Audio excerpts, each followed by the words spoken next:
Wailing at funerals is something that's been practiced for ages around the world and is still practiced in many parts of the world today. But we in modern day Western culture tend to want to be a bit more subdued or sophisticated or controlled in our grief.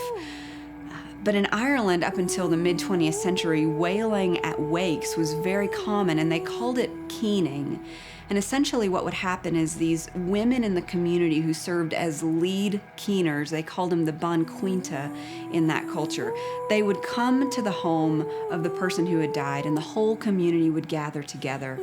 And the lead keener would lead the community in wailing and mourning the person who had died. And how it would go is generally the Ban Quinta would start by just soft moaning or soft crying, and then it would grow into a louder wail. Sometimes they would sing songs or utilize lyrics as tributes to the person who had died, but oftentimes it would just kind of erupt into this chaotic scream and chaotic wail. And everyone in the room would join them, and they would all wail together and lament the person who had just died, but they would also wail over loved ones who had passed away maybe years ago, remembering the pain of that particular loss together as a community.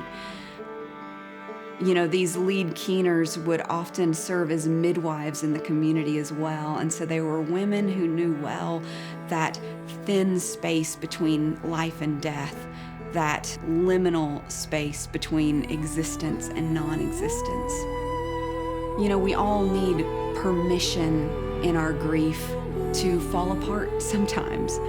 Permission to lose all decorum, permission to name how truly awful and terrifying death can be and how shattered we are. The ritual of keening makes space for that. The ritual of keening gives us permission to fall apart.